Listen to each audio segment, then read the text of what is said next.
Testing my audio. I'm testing. Hello, if you're listening. This is the pre-stream, not the full stream, silly. You're here way too early. All right, the audio sounds good, so I'll be right back and we will start playing some Marvel's Avengers and ranking some X-Men films very shortly. Don't go anywhere.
Testing my audio.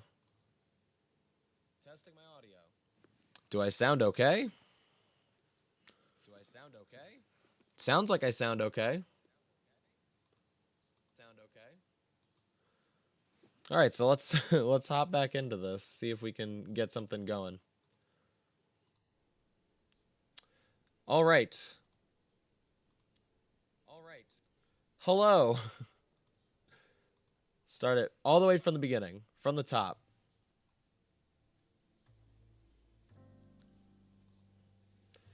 Hopefully I sound fine. Hopefully I sound fine. Hey, it's fixed. Cool. Well, hello and welcome to another Carrot Scraps stream, and by another, another Carrot Scraps YouTube stream, and by another I mean the first. Hey Duck, welcome to the stream. Good to have you. What I was going to say before I was rudely interrupted was that I did encounter technical difficulties before streaming today, and as you just saw, we had some. So hopefully that's the end of our technical difficulties. What do you think we should do, Duck? You think we should do a threat sector, drop zone? Or no, you know what? What am I thinking? Never mind. Sorry, we're going to do a Tachyon Rift. We should be doing Tachyon Rifts anyway. But that's what we're going to do. But yeah, so welcome to another Carrot Scraps YouTube stream, and it's the first. Technical difficulties are always fun. They're my favorite. They're definitely not super frustrating. So I generally stream on, if you're watching the playback, if you're watching the VOD of this stream, generally I stream on Twitch. I try to do Marvel's Avengers streams every weekday. And then my main YouTube channel is just Carrot Scraps, one word. And I do a lot of video essay style content there, a lot of Marvel's Avengers content, but I'm working on other stuff too. I was actually working on a Nintendo video yesterday. So just so you know, my other social media is, you know, is Carrot Scraps for my main YouTube channel, and then Carrot Scraps on Twitch, and then pretty much Carrot Scraps on everything else except for this channel, which is Raw Carrot Scraps, where you'll find the raw content, you know, unedited, unfiltered. This is Carrot Scraps AM. You've just tuned in. So yeah, that's the first thing. But now let's get into the meat and potatoes. Now, what we're doing right now is drinking water. But after that, oh my gosh. Okay, so my cat just jumped on my lap. And now I didn't know that that was going to happen, and it like scared. I was like, what creature just attacked me? You know? I was very concerned for a moment there.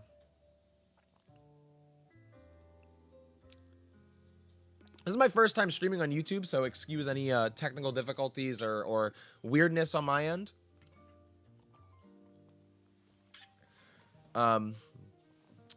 Right now, it's the Tachyon Anomalies event that's going on in Marvel's Avengers. I'm a big Marvel's Avengers fan, and I'm ready to be playing this. I did most of the objectives. So if you're not familiar with if you're in the far distant future, as I always say, thanks to Skynet, Tachyon Anomalies is an event in Marvel's or Marvin's Adventures, as I like to call it, where essentially, you know, prior to this event, you could only choose one hero, and you couldn't double up on them in a group. And because of the event, now you can use basically the same hero multiple times. So if I wanted to, I could be the Hulk right now, and maybe I should be the Hulk right now. I don't know. Maybe I should be the Hulk. Let's be the Hulk. So we can prove this concept. Oh wait, I can't. I had my opportunity to change, and I missed it. So yeah, that's what's going on right now. And I've done most of the operations. I've done most of the, you know, completed most of the challenges, so to speak. And now the thing I've kind of neglected is grinding for. I don't even know what it's called, but like essentially like rare gear right now. You know, that's the last thing I had to do. So that's what we're here doing. But let's get into X-Men talk. So I watched all 13 films recently. I had a great time. I had a surprisingly good time. You know, I always used to say that what's it called? The X-Men movies. I'm not a big MCU fan. A lot of, you know, people who know me and the content I make are aware of that. I don't hate the MCU. I don't even really dislike the MCU. I'm just not a big fan of it, you know? It's not where I prefer my superhero stories. And so yeah, but when I talk about the X-Men films, I'm always like, "Oh yeah, you know, I don't remember all of them being that good, but what I like about them is that they, you know, unlike the Marvel movies where they kind of figured out their formula, the X-Men movies kind of have to, oh, I should be vaulting enemies because I think that's a challenge that I'm supposed to be doing.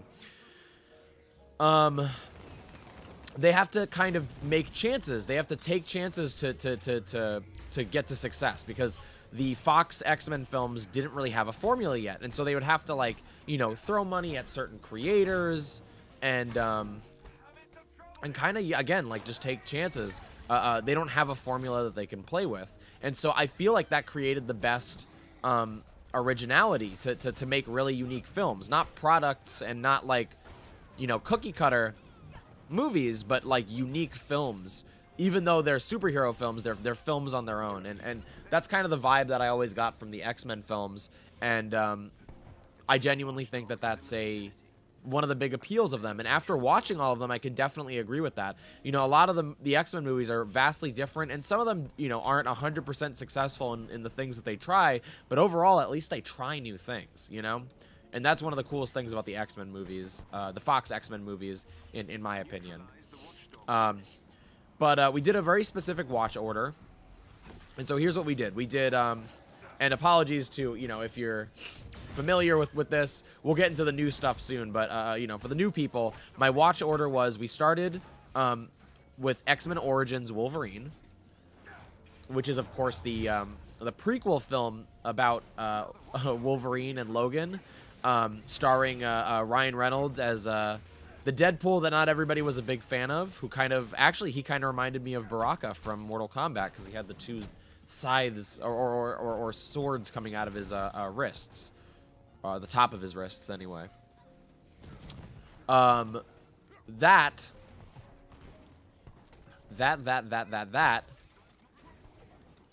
was our first watch, and it's because, you know, again, it kind of gives the origin story of Wolverine, even though it was a little silly. We're not getting into the reviews just yet. After that, we did the original X-Men trilogy, so that's the 2000 film, X2. I think it's called like United, or maybe it's X United or something like that. It's so weird. It's literally called X2, like that's the title of the film, and then it has a subtitle that I always forget. And then after that, it's Last Stand, X-Men Last Stand, which is not called X-Men 3.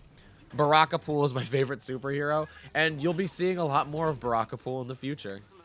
Baraka Pool sounds like a catchphrase. Baraka Pool, you know what I mean? I'm down for Baraka Pool. So then we did the original X-Men trilogy. After that, speaking of Deadpool, we did Deadpool 1. And the reason why is because Deadpool 1... Okay, so we did Deadpool 1, and then we did The Wolverine, and then we did Deadpool 2. And the reason why is because those three films kind of took place in the modern day, whereas, like, the original X-Men trilogy was, like, the beginning of the 2000s, and then, you know, Deadpool 1 and 2 and The Wolverine kind of take place in the 2010s. So it was kind of like the modern day, and those were the three that we watched after that.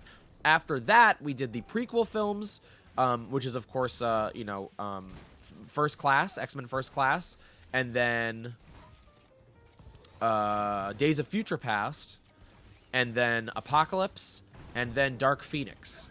And those were that was next on the watch list. And then after that, I'm pretty sure after that it's I might have to count just to remind myself. After that we did New Mutants and then Logan.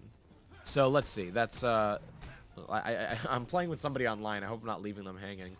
But I gotta get this gear. What about the gear? Webcam frozen. That's so great to hear. It's my favorite. Come on, webcam. It's part of the lore that my webcam has to freeze for some reason. The lore. Don't forget the lore. How could you forget? Did you forget the lore?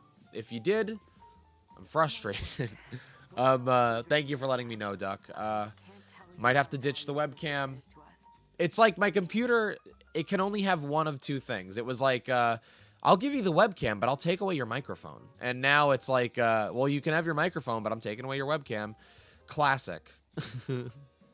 Absolute classic.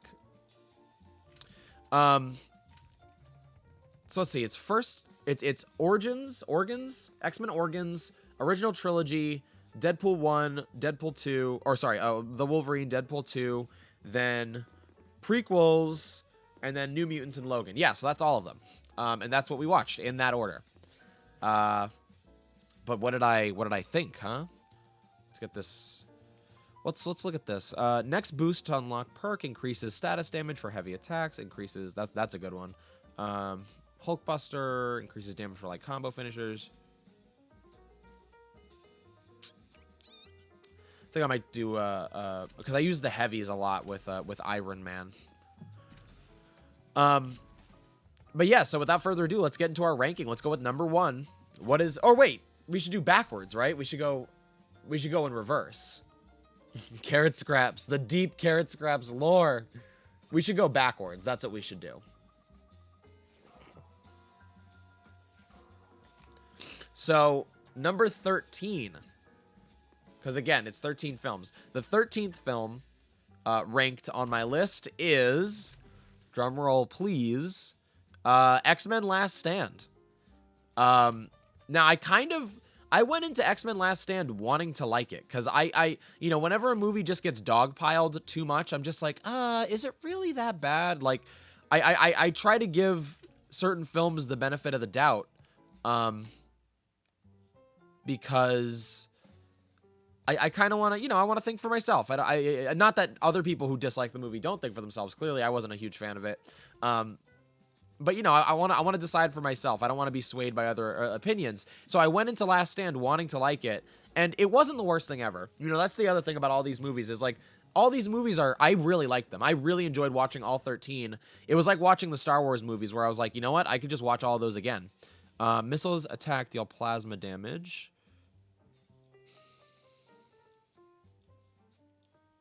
Oh, we're going with that invulnerability buff. This is the same thing, isn't it? Except this has a greater chance on it. Yeah, we're gonna go, yeah, we're gonna go with this. Yeah, so I liked them all. I actually really liked them all, and I'd be down to watch all 13 again. I think, weirdly enough, it tells a really coherent story, to some extent, you know, and the movies aren't too separated from each other.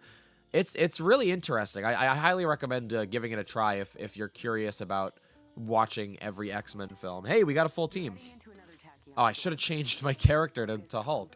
But Last Stand, like, it just wasn't a great movie. Like, I think the biggest problem with Last Stand was its tone. I really do think that there were just some tone issues where they just didn't understand. I mean, I don't want to grant 10 points of intrinsic energy. Sorry, I'm like customizing my Iron Man at the same time. And if you're just joining me, I mean, again, it's in the title. You know, we're ranking all the X-Men films. What else would we be doing? It just was tonally like really off base. I feel like, you know, it didn't know, like, there were moments where it was silly and it was dealing with all this crazy stuff. Rogue wanting to, and then it wasn't like consistent with its metaphors. Where like Rogue, you know, Rogue getting rid of her mutant abilities, it just felt like such an afterthought. Like, it felt like they were trying to give her a happy ending, but like, I feel like that happy ending somewhat contradicts the like, you know, the themes of these films, you know? So I don't know. I think if they were going to take Rogue's abilities away, they needed to build a better story around it. There goes the webcam again. Classic webcam. Oh, and it's just gone. It's done. Webcam is disconnected permanently, evidently. Good stuff. Good stuff, everybody. Sorry about the technical difficulties. I don't know how to fix that. I would like to fix it really badly. So, please just bear with that. How exciting. Anyway, it just didn't feel like they built a story around that concept, and it's an interesting idea, you know, because the X-Men films, they're metaphors. A lot of times they tackle metaphors for civil rights, right? And the idea of being able to shed that identity is somewhat controversial and problematic. But that's where, like, the metaphor gets a little different, because, each film kind of tackles a different subtext, there's kind of a gay undertones and LGBT undertones to X2. And X3 kind of has more of a disability undertone to it. The stigma of disability, living with a disability, and how, yes, you deserve to be accepted, but at the same time, it can be difficult living with those kinds of disabilities. But it doesn't really offer any interesting insight on that concept. It just kind of is like, and Rogue, it got better. X-Men Last Stand is the grandma that keeps giving you bootleg ninja toys for your birthday, even though you specifically told her that you wanted a Wii, but you still want to be nice about it. R.I.P. webcam. Yes. I don't know what that metaphor was, but yeah, I'm just going to agree with it, We're just going to agree. I don't know why my webcam does this. Again, the only thing I can think is that it's, like, my computer is overwhelmed, essentially. That, like, there's too much plugged into it, but again, like, everybody streams, like, tons of people stream, and I'm using a computer that's pretty powerful, so I don't know exactly what the issue is, and I really wish I did, because it's not like I just hop on here, I'm up for a couple hours testing everything, and then all for naught. But anyway, so yeah, and then, like, after X2, like, Logan has some meaningful arcs, and he's gone through some stuff, and then at the beginning of X3 he's like a kind of generic version of Wolverine, where, like, he's not a team player, and, like, at the beginning of the film it's like, oh, Logan, you gotta learn to work together with the kids, and then at the end he learned to work together with the kids, and I'm like, there could be a much better, like, theme and plot for him, subplot for him. That's such a basic, in my opinion, such a basic subplot for Logan. It just feels so disingenuous. I honestly didn't believe that that's what it was at first, because it was so cliche, in my opinion, and yet that's exactly what it was. It's like, we gotta work together. Why don't you work together better, Logan? And then, like, all of the stuff with, Jean is not, like, a character in the movie. She's just, like, a thing. And poor Scott is just a body. Scott, Cyclops gets he gets the shaft in all these movies. It's so sad, because I love Scott. I think Scott's a really fun X-Man, a mutant. He's a fun mutant, and they really they do not care to explore him at all. I love, he has the ability to have interesting conflict in this movie, because of Jean. He's a character that he shared a lot of time with, and then they just murk him in the first 10 seconds, and it's like, oh, okay. I was watching this with my roommate and my quote-unquote producer, and I walked out of the room, and I know the movie pretty well, and so I came in, I was like, oh, did Scott die? And they're like, no. And, like, time goes by, and I'm like, yes, he did. Also, because I was straying away from the group, I don't think I'm getting saved. Thanks for having my back. Unless the mission just ended. Oh, is this oh, okay. This might be, like, a good grind mission that this person keeps starting over.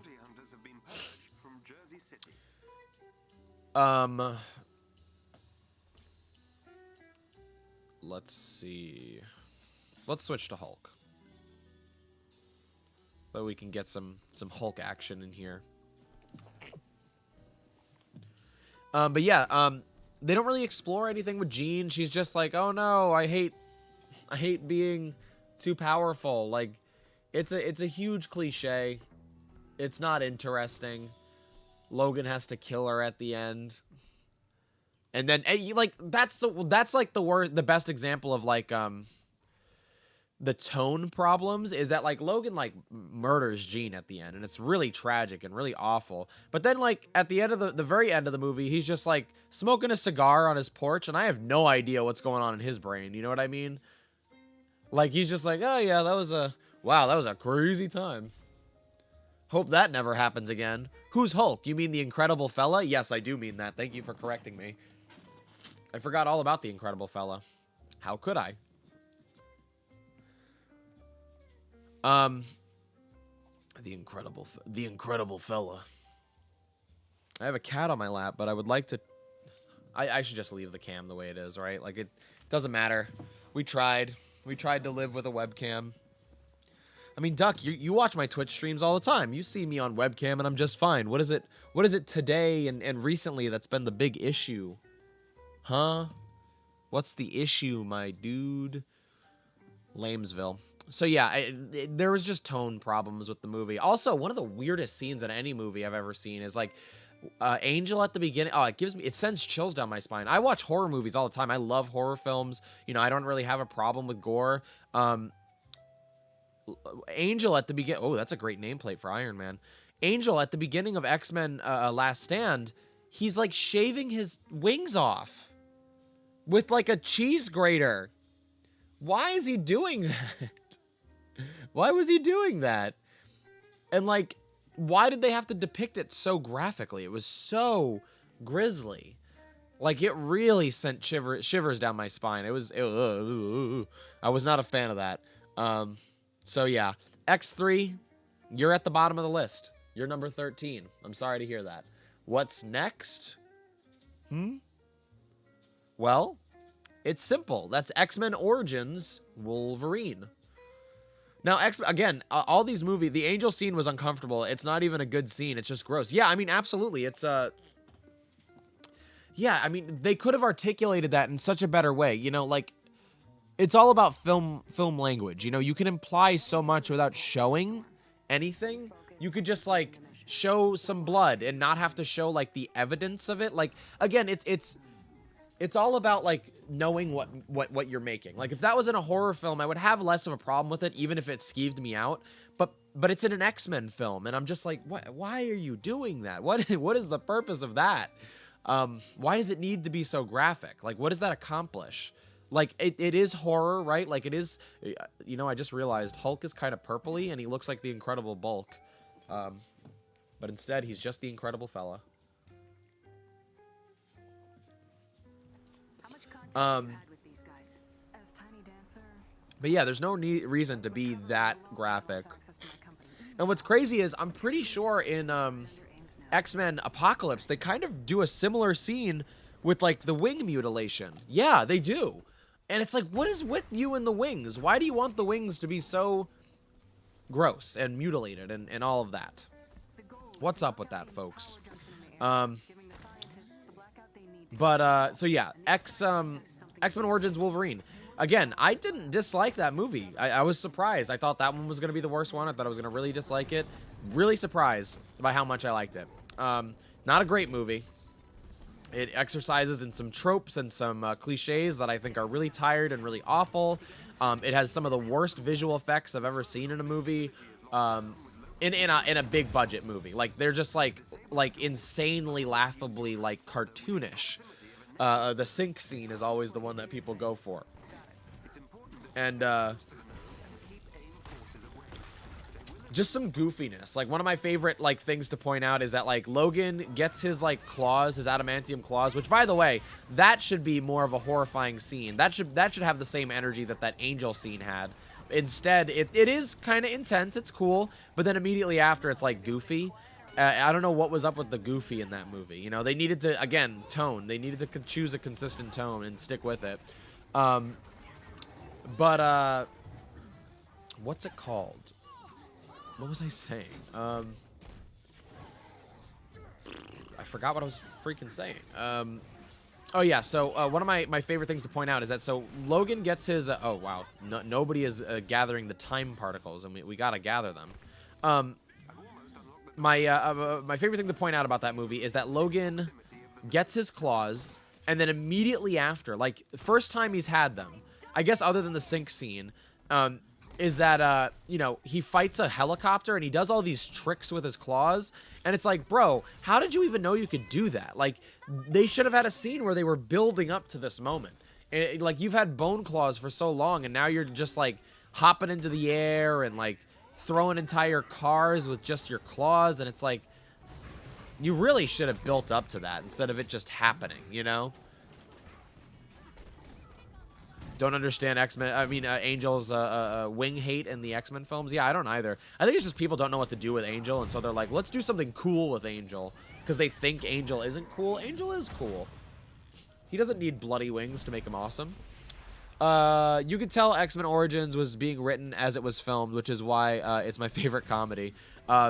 It's my favorite comedy because will.i.am is my favorite actor ever in anything. Who also has a grisly death for some reason. Why does he have such a grisly death? Again, it's such a goofy movie. Like, other movies, I would understand it a little bit more, but like X-Men Origins Wolverine, it's a pretty goofy film for the most part. But that being said, you know, I watched X-Men Origins Wolverine as the, you know, the first in our X-Men watching. The things I really like about X-Men Origins Wolverine is that it's a good first chapter, I think. I think it introduces you, you know, to mutant stuff well. It introduces you to Logan, who's essentially the protagonist of all of these films. It does a really good job of accomplishing that goal. And I really like, especially ending it with Logan, having that first chapter where you see him as a child and you see him growing up and blah, blah, blah, blah. I hate the stuff with his partner. You know, it's literally the most, like, overused, like, women in fiction tropes that you could use. But, you know, a lot of the other surrounding stuff is interesting, and it's not the worst thing in the world. I also like Sabretooth and the idea behind Sabretooth. You know, a lot of X-Men comic fans dispute whether Sabretooth is actually, like, raised with Wolverine. I think that's all based on that Origins comic, where it's implied. It's not even confirmed, if I remember correctly. It's just implied. But yeah, so those are the things I kind of like about that movie. Is it's a good first chapter, and I like seeing into the life of Logan, you know? And, but again, the tropes are so laughable, you know? Like, Logan, after he's, like, done being a special ops agent, like, he goes into, like, the woods of Canada, and he marries vague, you know, brown-haired girl, and he does lumberjack things, and he has an industrial job, and then, uh-oh, she's killed one day, and he's like, no, you took me out of retirement. Grr, I'm so mad. Literally, that happens in X-Men Apocalypse to Magneto, where it's the same exact, like, it's such an overused trope that they use it twice in the X-Men films. He becomes you know, a steel mill lumberjack, essentially. That's the I guess that's, you know, for Canadians, it's like, that's what you do. You go and you become a lumberjack, but, you know, for a German person, they'd go and work at a steel mill, I guess. I don't know. But yeah, Magneto, he's like, oh, I'm so happy. Like, literally, they open the film with characters I don't know, and it's like, oh, hi, wife, hi, child. And my first thought immediately is, I hope nothing bad happens to you. Again, they're not characters. They're just like set pieces. You know, they're just motivation for Magneto. They're milk waiting to expire. And then once that expires, Magneto's going to look to the sky and say, is this what you want from me? And that's the same thing that happens to Logan, where he's like, I'm retired. Oh, no, they took my wife and child. No. No. I think she might even be pregnant in that movie. I'm not positive on that one. Because, again, it turns out later that it's a trick. But, yeah, it's such an overused trope that they use it twice in the same franchise. Anyway, I stick with what I was saying. Oh, man, we're running out of time. I gotta keep the tachyon time stuff in mind, you know? Hard to remember when you're getting lost in talk about X-Men films. X-Men films.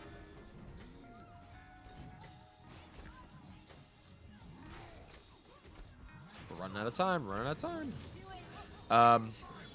So yeah, I like things about X-Men Origins Wolverine. I don't think it's that bad. Oh, Remy's weird for some reason, and like they have this giant fight scene. Yeah, that's probably one of the weirdest scenes in the film is him fighting Remy, because it's so like goofy and like I don't even understand why he's doing it. Yeah, I don't know. It's not the worst movie in the world. I mean, that's not true. It could be the worst movie in the world, but I didn't hate it, even though it has pretty strong shortcomings. My nameless girlfriend's that's basically Jean Grey, but not, is dead. Can't believe I have to do insane ninja flips on a helicopter now. Wolverine. Yeah, I mean, exactly. Like, it's so... This is the thing where it's like, you don't need to kill off these characters. Like, you can. There's no problem with using those kinds of stories. The problem is the frequency of those stories. That, like, the idea that it takes very little thought because it's not challenged. It's not a challenged idea. You haven't really, you know, these plots have been used so frequently that like, you don't even think before doing them. It's the whole, like, dead parents motivating your superhero thing. You know, you can do it that way, but there's definitely if you think a little bit, like, you have a pen and paper, you can make anything happen. Try a little bit, you know? But yeah, so let X-Men Origins Wolverine. That is number 12 on the 13 X-Men list. And I think that's all I have to say about that one. Let's go on to New Mutants. That is number 11. That is the 11th ranked film. Now, New Mutants might actually be a worse technical film. I keep saying this about New Mutants. Technically, I feel like it's a pretty bad movie. A lot of the acting is really bad. Say what you will about Origins, but, you know, you get some really good performances out of, you know, huge jacked man. Say what you will about Last Stand. You get some great performances out of Ian McKellen. Like, you get some good performances out of people. And there's a good understanding of film language for the most part, where, like, you know, you can tell somebody went to film school. You can tell somebody understood shot composition and blocking. New Mutants, like, again, it's hard to explain if you aren't familiar with, like, filmmaking, like, theory and critique. But it, like the shots are bad. Like, a lot of the shots are bad. Like, they'll throw in Dutch angles just randomly that don't make sense. And the acting is just so not good. And I don't know whether to blame the actors or the director. It's so technically bad. But that being said, I am very charmed by that movie. And full disclosure, it has one of my two favorite X-Men in it, which is Magic. I love Ilyana Rasputin, and I love Colossus. Those are my two favorite X-Men. So, you know, full disclosure, that is a factor, I guess. It's not like I think they did her well, though. Like, it's not like I'm like, they did the perfect Ilyana. Like, they did her okay, I guess. I was more excited about Lockheed in that movie. But I was very charmed by the filmmaking. Like, I didn't feel like X-Men Origins Wolverine didn't feel like a film that had to be made. It didn't feel like an artist made that film. It felt like somebody, you know, had to meet a deadline. And sure enough, that's exactly the film itself. So it takes points away from it, in my opinion. But New Mutants felt like, you know, it felt like somebody was trying to make a unique film. It felt like somebody was trying to do something unique, whether it was the actors trying to throw in their own kind of pizzazz, or whether it was the director or the editor, somebody, the writer, like, people were trying to do something new and different and original. And I do really, really appreciate that. And I think it does come through, even if they don't, like, even if they aren't necessarily successful 100% of the time. You know what I mean? So I appreciate that, like, a lot. Again, it's kind of baffling. It's a really small budget, too, so it deserves points for that. But it's baffling how amateur the film is for, like, the caliber of film it is. Like, it's a tentpole superhero film. Like, it's surprising that it's that amateur.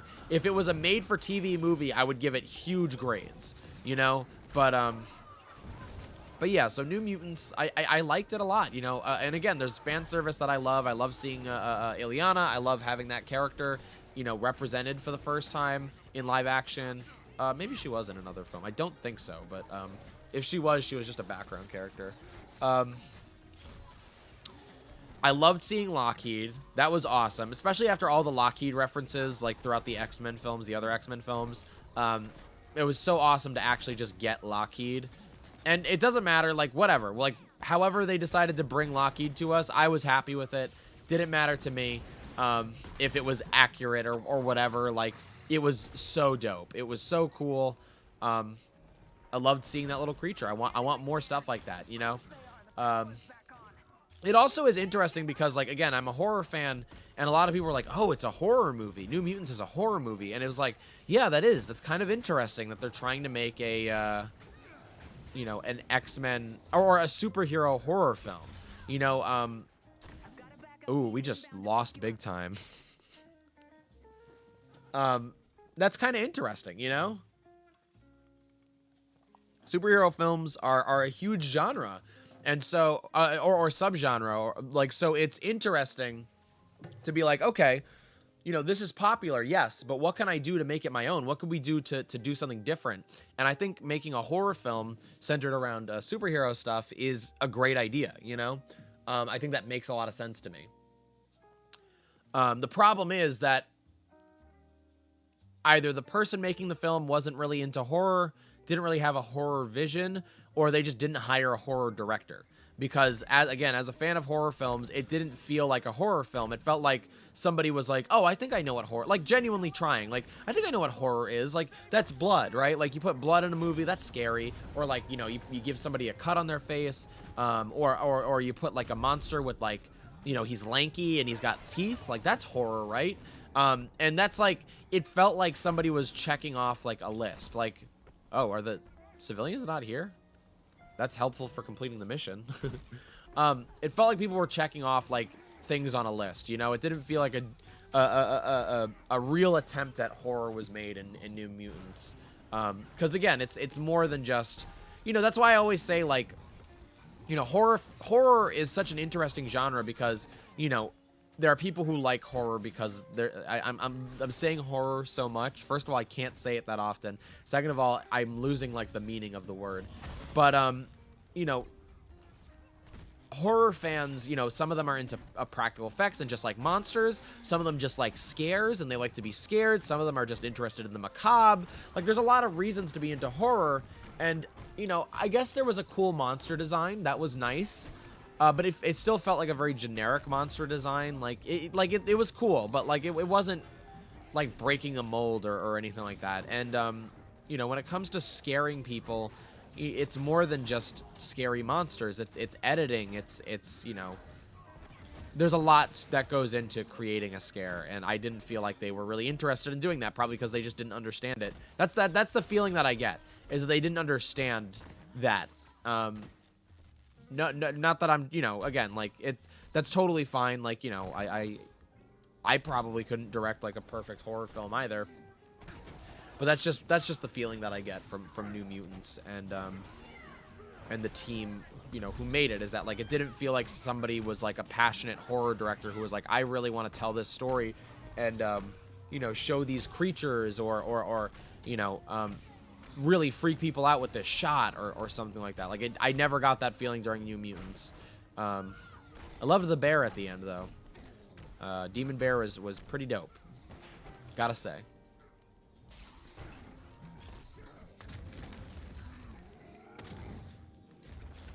So yeah, New Mutants. That's 11 on our list. And I would definitely watch it again. You know, it also helps that it was such a short film. I always say this, like, when a film is a little too long, it really does hurt. I feel like it really does hurt whatever, like, it exasperates whatever might not be great about the film. You know what I mean? So if a film is already kind of on thin ice, so to speak, I think, you know, length won't help at all. So yeah. I have a soda on my desk, and I don't know if I want to dip into it. I don't know if I want to deep dive into that soda. I have this cat on my lap. He is just knocked out. Let's look at our Hulk gear really quickly. Not a lot of great stuff. But I do see a legendary, hopefully it's a good piece of gear. Increases critical attack chance with Bone Shaker. While Bone Shaker is active, deal a burst of plasma damage. Let's do it. Plasma damage. We're doing all these plasma builds for the Hulk and Iron Man. Not really sure what I want to do with the other characters. You know, I have ideas. I keep saying this, like, Kate Bishop is like my Gamma character. I really like giving her, you know, Gamma gear. Not sure what to give everybody else. Our locker is definitely filled. I should have been checking this whole time.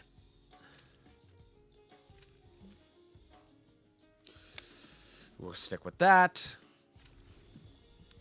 What's next on our list? Okay, here we go. Now we're going to get to some controversial opinions.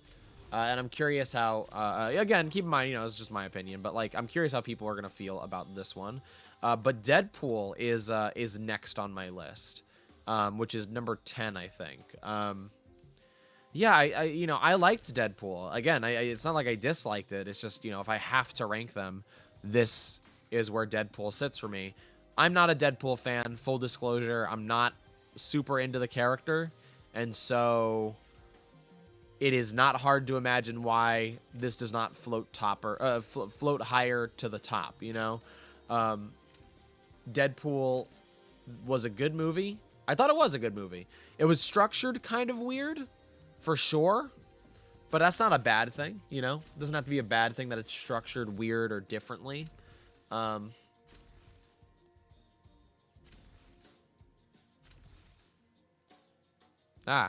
whoops. Yeah, that's fine.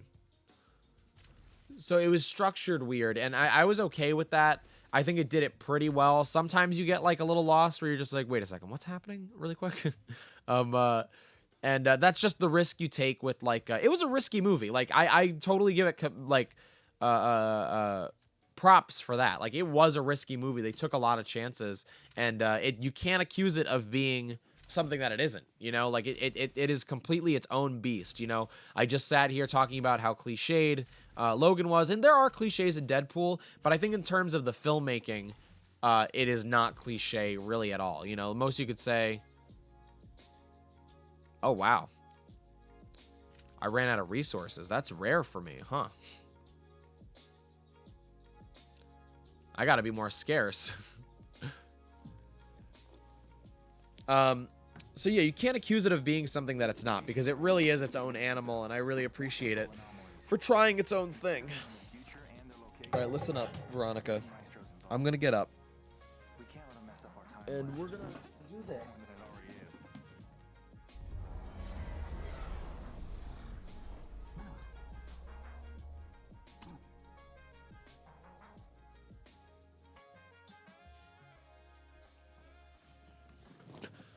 Let's give this a second try. This little camera.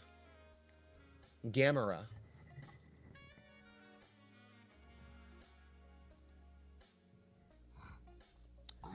Here we are. What can I say? I'm back. I'm back.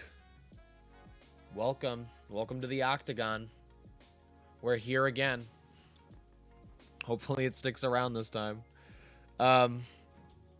Sorry, as always, for the technical difficulties. I'm going to do, like, I don't know. I'm going to try and email somebody and see if somebody can help me, like, get some kind of advice. Maybe, I don't know, Skillshare. Does Skillshare offer advice on why my webcam is broken? It's not my webcam, because, again, I've had this issue with the previous computer, with two previous webcams. It's just so bizarre.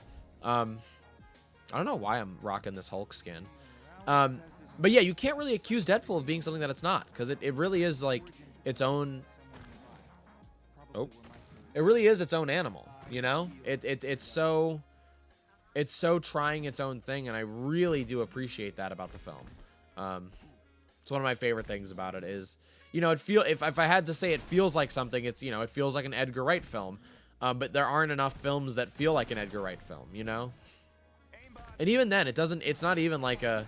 It's still, there are a lot of differences between that movie and Edgar Wright movies. And even just, like, having a superhero film like that. Like, Deadpool is a great movie. It's just not my favorite, you know? Like, I wasn't super into it. The thing you know, there are certain jokes I'm not super into. We can list them on one hand. Like, one of my least favorite jokes is the, what's it called? The fourth wall joke where he's like, we're breaking, like, 14 walls. I'm like, whatever. Like, I cringed at that one a little bit. There was one other joke that I remember, but I can't remember. Like, there's one that always sticks out to me that I'm always just like, no, please. you know, you can't win them all. It's a movie full of jokes. Can't win them all. And oh, I thought I got the grab on that. Overall, it is a funny movie. I love Colossus in the movie, like I said. Not a great Colossus, like not the best version of the character from the comics, but definitely a good version of Colossus in general, you know? Why do I got a glowy hand? What's up with that? So yeah, it is a fine movie. I think honestly the love story is a little much for me, and it's weird because my favorite thing about Deadpool, because I used to hate Deadpool, and I eventually got into him, right? Like I eventually started reading Deadpool comics, and it was with the Jerry Dugan run. I think I pronounced his name right. I always get his name wrong. I see the G and I'm like, Gary? Maybe it is Gary Dugan. Jerry Dugan? I think it's Gary Dugan. It's too much for me. I can't pronounce it. The Gary Dugan run. I'm getting microphone sounds from my my controller. Not sure how to shut that off though, so by all means, please ignore it.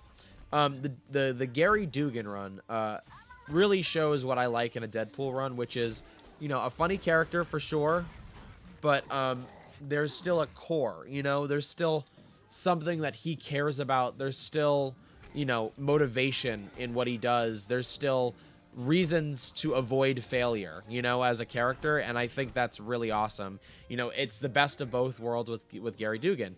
You know, he's excited about being an Avenger. He's still hated by everyone because he messes around all the time, but he also has people that he wants to impress.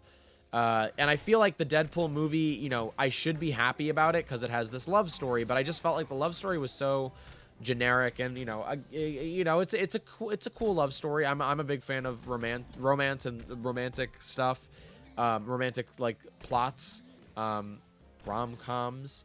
I just felt like it was a little generic for me, like, oh, they love each other so much and they're just so perfect for each other and blah blah blah blah blah blah. And you know, the only problem is that I'm not good for you and blah blah blah blah. You know, it's fine. It's not bad. It's just it's a little cliched for me. I wasn't a big fan of it. Even though I thought they did a good job, you know. I would have rathered, you know, something in the Gary Dugan comics is like the first things that come to mind is, you know, Deadpool is a crazy guy, right? Like, he's a crazy guy and he's acting like himself, but he also has a daughter who he like goes to see every like weekend or so, and he wants to impress and like, you know, make her like cool with him. That's really complicated. It's not just I love my daughter. It's and it's not just like I'm bad for you. It's like, you know, he's a terrible role model, and he's a dangerous person, and he's, you know, idolized by somebody, and he's like missing out on their life. Like, there's a lot more there, I feel. And then the other thing that comes to mind is his little like spat with Rogue, where, you know, he's into Rogue and Rogue doesn't want to be into him because he's such a jerk and he's such a popular weirdo. But, you know, she's kind of infatuated with him. You know, she's kind of taken by him. It's a complicated relationship, and that's way more interesting than just like being perfect for each other, you know. But hey, Ryan Reynolds is very attractive in the film, so, you know, I mean, at the beginning of the film. So you know, what more could you ask for? Overall, again, Deadpool is fine. Not a bad movie. None of these films are awful. I think we're in the territory where I can say safely, like, you know, New Mutants, I like it, even though I think it might be, you know, I would consider it a bad movie. Deadpool is not a bad movie. Deadpool is actually a very good movie. It's a very competent movie. In fact, it might be better than the second movie. But I'm putting it lower just because of personal preference, you know? I think it actually might be a better, like, consistent film than the first film. I mean, than the second film. I think the first film does a better job. And with that out of the way, let me see what number we're on. So Deadpool, that was 10. Now we're on to Deadpool 2. And Deadpool 2, in my personal and professional opinion, probably isn't a better film, you know? It probably... Because I have a lot of problems with Deadpool 2. And in fact, there are parts of Deadpool 2 that I really, really hated. Like, for example, exercising in one of, like, the worst tropes ever. They fridge Deadpool's girlfriend at the beginning. Why'd you do that? Why'd you even do that? Like, it's so weird that, like, that's the only option for these characters. Is, like, you either can be in love limbo, or they need to die 20 minutes after you two are engaged with each other, you know? Like, it's so bizarre to me that has to happen. And again, that's okay if that's a plot that you want to write about, but just keep in mind, like, the problem with it is not the plot itself or that story itself. The problem to me is the frequency. There's been so many stories where somebody fridges, you know, their significant other, and it's just like, how often are we going to do that exact trope, you know? It's the same reason why, like, you know, whatever, I'm not gonna say. I was gonna make an analogy to you might be a redneck jokes, but I didn't want to do that. And well, I already said it, so I might as well. Redneck jokes, like, they're not bad, right? Like, and no offense if you like redneck jokes, but, like, you know, you might be a redneck. It's just when you do them so frequently, they lose a little bit of their bite, right? And it's the same thing where it's like, it's not a bad story necessarily. I don't really believe in bad ideas. It's just kind of the execution, and it's just so many people are doing that. And to have her die at the beginning of the film was just so, like, bro, like, you had me invested in this character. I didn't even want this character, but you had me invested in this character, and then you kill her off. Awesome. And then the other thing about the beginning of Deadpool, and this is the one that I like more than the first one, right? And I'm talking way more smack about it than the first one. But then, the beginning of Deadpool 2 has multiple openings. Like, it has multiple starting points. And it's like, you know, it has the cold open. It has the love story. It has the I'm being trained by the X-Men. It has I'm depressed. I forget what the other ones are, but there's a bunch of different starting points where I'm just like, bro, like, pick one. You need to pick one and do it. Why is there so many? None of these are being dealt with like, I felt like I had whiplash because they kept going back and forth. Now, here's where the positive comes in. After they finally settle on what the film is about, you know, they do all the important stuff. They establish what Deadpool cares about. They kill his girlfriend, and they bring the antagonist into the film, or at least the opposing force. Now that we have all that out of the way, in the form of Cable, now that we have all that out of the way, the film is actually really great after that point. I think Deadpool 2, once it starts the second act, and once Deadpool is like, I need to save this kid, then it's fantastic, you know? Here's the other thing, you know, again, I always try to do, like, screen doctoring, and I'm, like, not trying to say that this job is easy, you know, to write these kinds of scripts, but, you know, I try to be a little bit constructive where I'm like, you know, I'm not just going to say this bad, I'm going to try and think of, like, what would I do if I wanted to make this better, and, like, I always try to script doctor, and first thing that comes to mind when script doctoring Deadpool 2 is don't kill off the girlfriend, because just don't. And then instead, how about, you know, because the core of the movie is Deadpool, you know, and I'm paraphrasing because I haven't seen it in a little bit now, but the core of that film is, like, Deadpool needs to take care of this kid, and he needs to take care of kids, and, like, blah, blah, blah, blah, blah, blah, blah, right? Can he take care of this child? How about just have them break up, and the big breakup thing be about, you know, you don't care about children, and then that's, like, the big I mean, it's not super original, but it's essentially the same thing, only without all the baggage, you know? And it's not like Deadpool is, like, super lamenting of, like, the loss of his partner. Like, yeah, he's depressed in a couple scenes, but I really don't think, like, it's everlasting. Like, it's not the main point of every scene, which I guess you wouldn't want it to be, but it's like, you know, when you lose such a significant partner, I feel like it is going to affect the next couple of days of your life. Anyway, the point being, once they start going after the kid, and it's Deadpool versus Cable, it's X-Force. Domino is awesome in this movie. Like, Domino is so dope. Great actress, really cool version of the character. Loved it, loved it, loved it, loved it, loved it. Awesome version of her powers. Again, I like everything after that. Everything after that is really interesting and unique and makes sense for the character. Not a fan of the killing off of the loved ones. So that's my kind of my assessment of Deadpool 2. And it's one of those things, I say it all the time, you know, I say about Avengers, where, you know, the things I like, I like more than the things I dislike. So there's definitely problems with Deadpool 2, and I'm very adamant about them.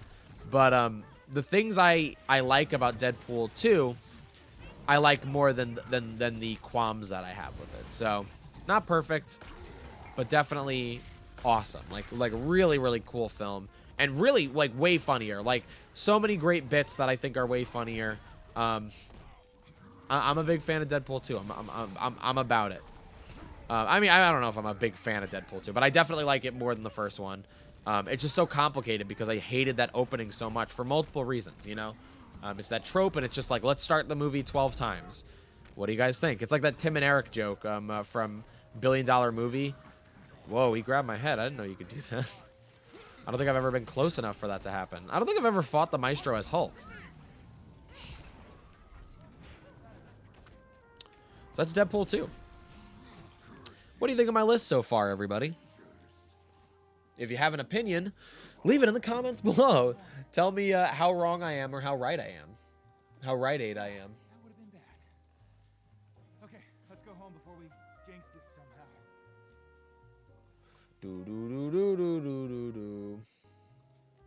So that was so Deadpool 2 was number 9 of 13. So we have 8 films left.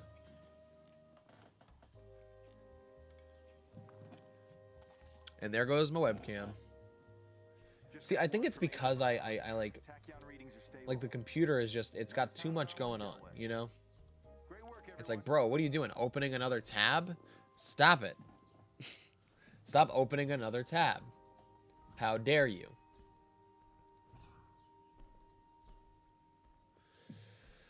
Okay. Let's go back to the helicarrier for just a second.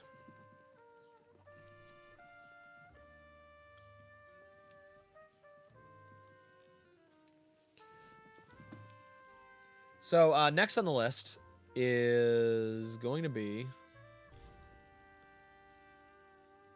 Alright, so number 8 on my list. And there it goes again. Yeah, I think it's genuinely like just doing other things on the computer, you know?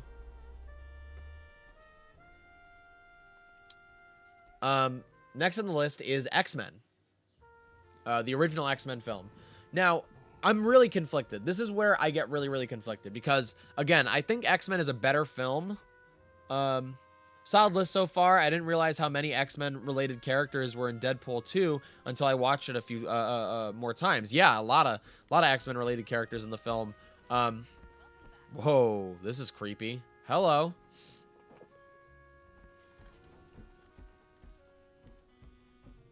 This is disturbing. What are you doing? What is this? How dare you? How dare you do this to me? Yeah, and you know what's interesting, again, if you're watching them as one like story, right? And these Deadpool stories are kind of the, what is, bro, what is happening? This is a nightmare. Uh-oh, it's a nightmare. If you're watching these movies and you like want to interpret it as one, ooh, whoa, dibs, dibsity dibsity dibs. That's a great Iron Man skin. I'm also gonna take this nameplate. How are you?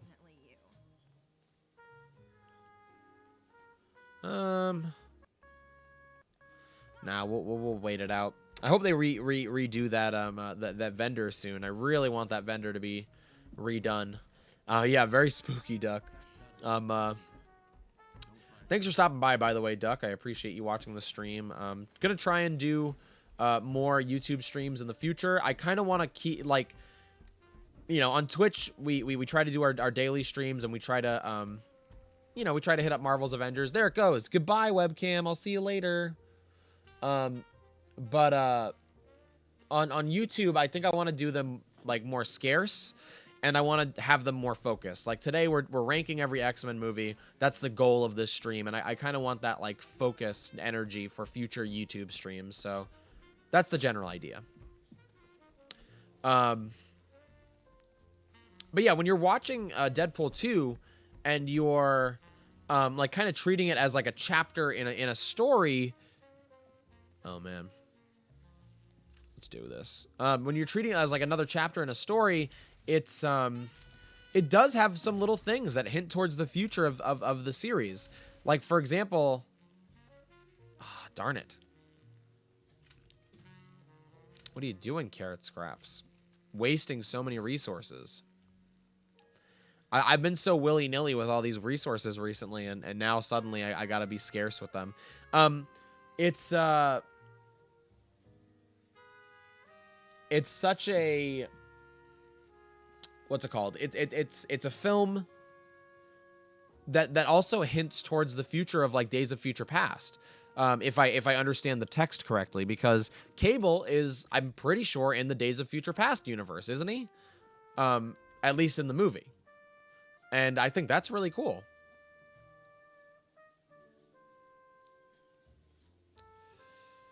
Let's see, 17 and 18. Oh wait, there's a 14. That's not higher. I think that's really cool. And those are the kind of little details that still keep it like, you know, sewn together as like a multi-franchise film. But yeah, there's a lot of X-Men in that movie, and it's pretty dope. Domino is definitely like one of the highlights. I also really like Cable. Cable is one of the highlights as well. I also got excited when I saw Deadpool's X-Force costume, you know? I was pretty excited about that. Do we gotta get a well, first of all, let's go up here. I don't know if we grabbed these yesterday. Wow. All these people are just no bodies today. That's where we're at. You think this is Yeah, we didn't do this, and we only have 2 hours. How are we gonna do this in time? Deadpool 2.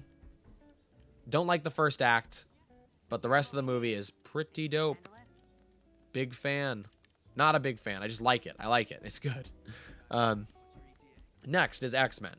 X-Men 2000. Again, I like this movie a lot. I think it might be better than a lot of the other movies later in this list. I like other films more, you know? X-Men 1, you know, it's a good movie. It's a good movie. I think the best stuff about it is the character work. I think they do really you know, a really great job fleshing out these characters and, you know, making them interesting. Specifically, you know, Logan and Rogue, really great characters. I wish they stuck with Rogue for the rest of that trilogy.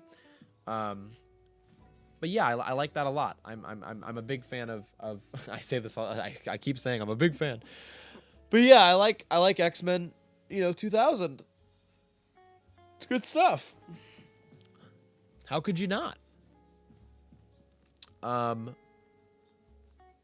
Yeah, I don't really know what else to say. Like the subtext of what it means to be a mutant is not overpowering. It's not the main point of the film. But it is there, and I think it's there in a better way than it is in a lot of other movies.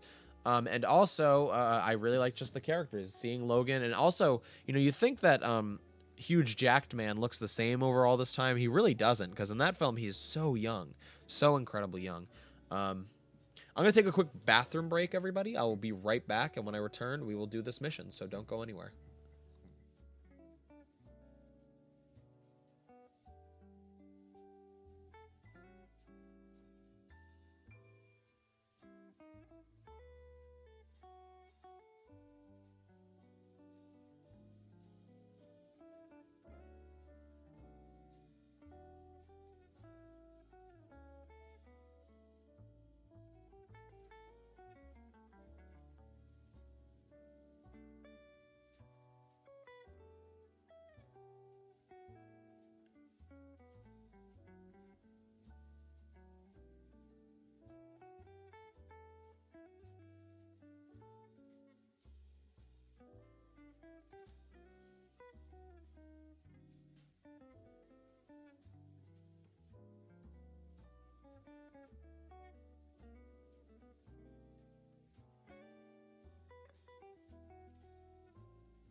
I'm back.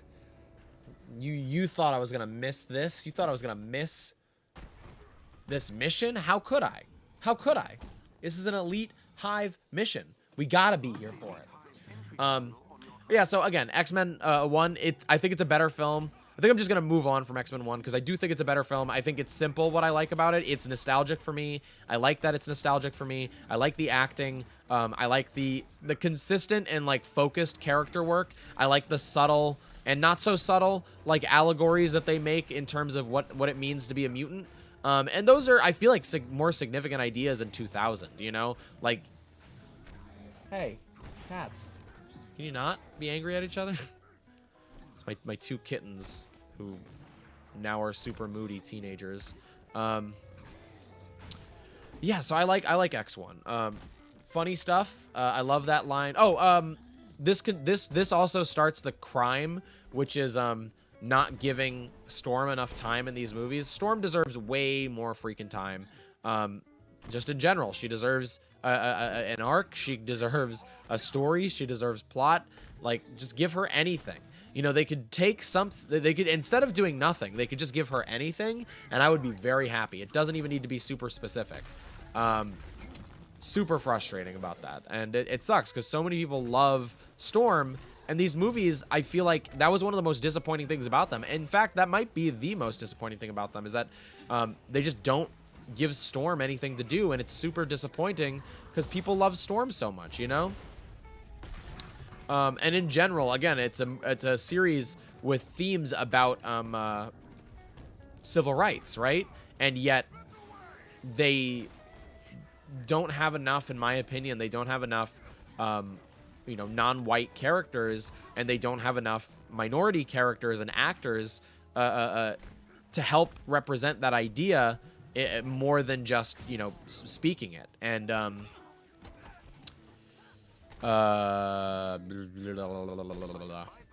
yeah, I think they could do a lot more in that regard. You know, the ideas are very powerful. You know, don't discriminate. You know, don't stigmatize, and that stuff is powerful. But like, I wish they featured more characters, especially because the X-Men comics have a plethora of minority characters. So like, come on. Anyway, let's move on from that and go to Dark Phoenix.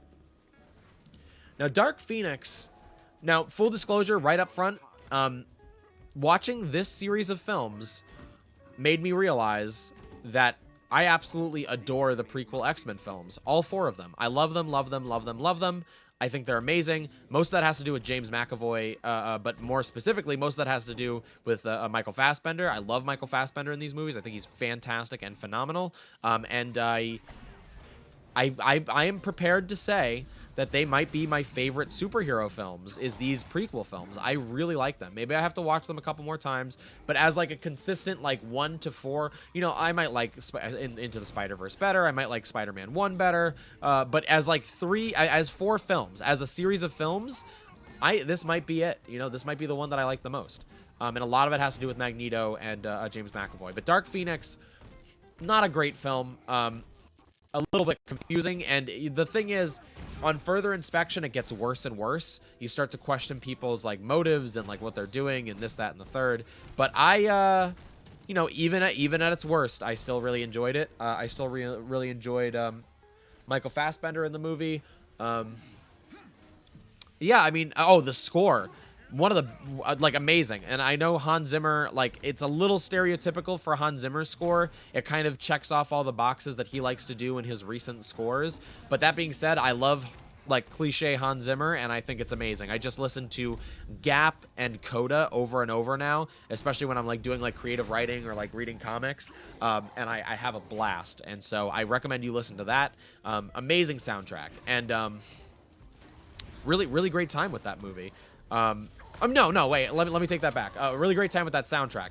The movie itself, I like it because of the performances. I like it because it's part of this greater franchise of those prequels that I really dig. And even though it's like not perfect and it's off base, it's still pretty good from what they've established, you know? It was a little bit laborious. It was a little bit of a chore to get through. just because it wasn't like the most interesting. It was a little dull, but you know, it wasn't completely devoid of enjoyment. You know, I like Magneto's little commune that he has. I like Jean. I don't really like Jean throughout the movie. I feel like they could have done better with her. She's definitely better than she was in Last Stand. But I feel like they could have done more with Jean in the movie. But I like the idea of her asking Magneto for advice and then trying to hide that she killed spoilers.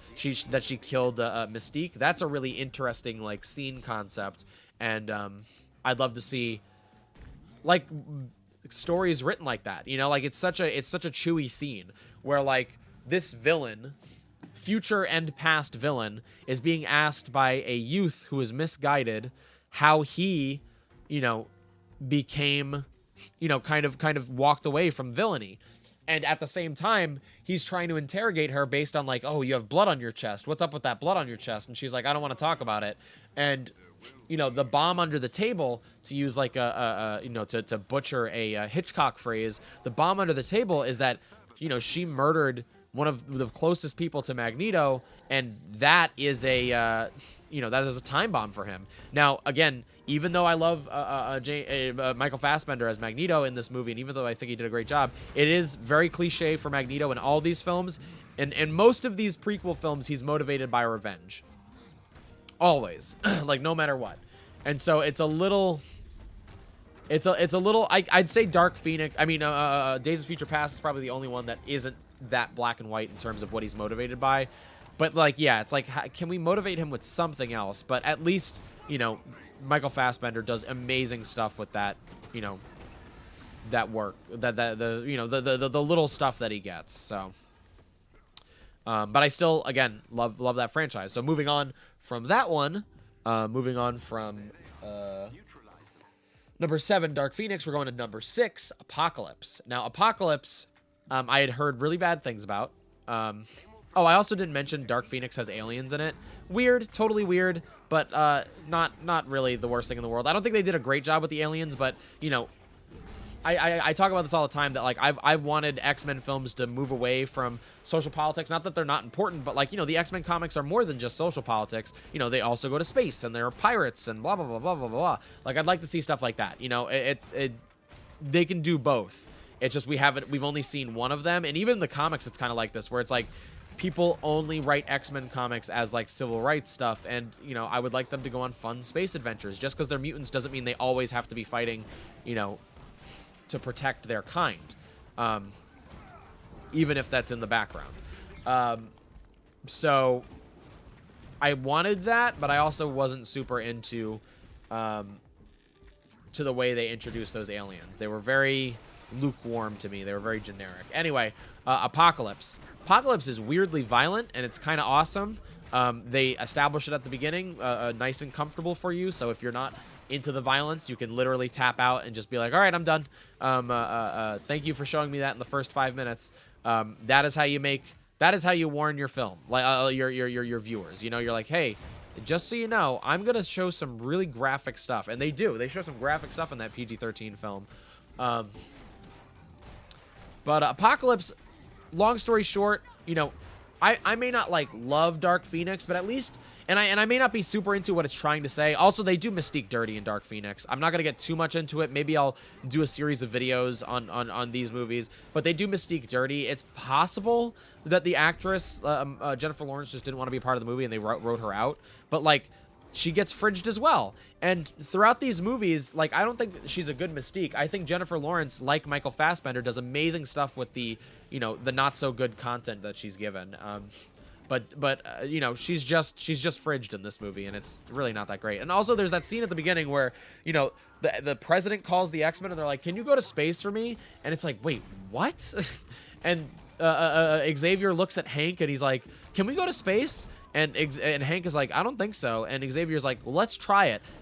Stuff the jet that, you know, has never been to space with the teenagers." It's like, "Oh, can my car drive underwater?" And somebody's like, "No." And it's like, "Okay, well, I'm gonna try it anyway and put my 10-month-old in there." Like, what? Xavier, like, come on. Anyway, Apocalypse, there really aren't any hefty ideas in the movie. The best you could say is, like, live together, die alone. You know what I mean? The best you could say is that it's about, like, togetherness and fighting as a team and not leaving each other behind. And so there's no theme in the movie, I don't think, from my assessment. And if there is, it's a very simple, basic, lame theme. But what it does excel at is being really fun. It's really fun. It's never boring. The action is really good. And it does little character moments really well. These are not sophisticated characters. These are not complicated characters, excluding, you know, James McAvoy and Michael Fassbender. Even Mystique a little bit. You know, even in that movie, she's a little bit more complicated. But everybody else, very, very simple. But I feel like it's a good lesson for people in terms of, like, you know, you don't need to revolutionize how you tell stories. You know, I use Storm as the example, and this is one of the few films in the X-Men franchise where I think they do Storm pretty good, in that they just give her something to do, and that makes me really happy.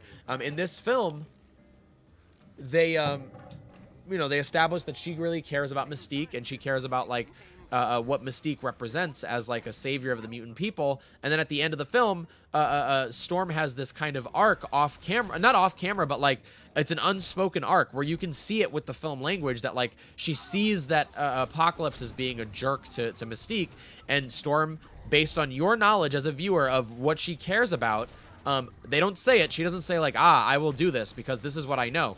You have to be paying attention, and it's not, you know, super sophisticated. It's simple, but that's the kind of stuff where, like, there are films where the starring characters don't have arcs like that, and I just wish, you know, there's a lot of stuff like that, like, you know, Quicksilver, and, like, a lot of these characters are at least internally consistent in a way that is pretty admirable, or have these little tiny arcs that just work, you know, they just work, and they're simple, and I love it. So that is what I really like about Apocalypse. I like the action. It is fun. And, again, the worst thing about the movie is what we were talking about with Logan and Wolverine Origins, is that even though I love Michael Fassbender, and even though he does an amazing job with the awful material he's given, everything else in the movie with him is fine. Like, it's better. But him having a wife that, like, only exists to die, and a child that only exists to die, is awful. Him, especially because, again, I screen doctored it. So what happens is his wife and his daughter, you know, they don't know that he's Magneto, and then none of his friends do. And when there's an earthquake because of Apocalypse, he uses his Magneto powers to protect one of the humans that he's working with, and then everybody sees that he's a mutant, and they call the police, and then the police are like, "We're gonna take you in, Magneto." Not cool, but great story so far. You're doing good stuff. You know, he's trying to start a new life, and it's just so difficult because of this person's prejudice. You know, doing good stuff. But then,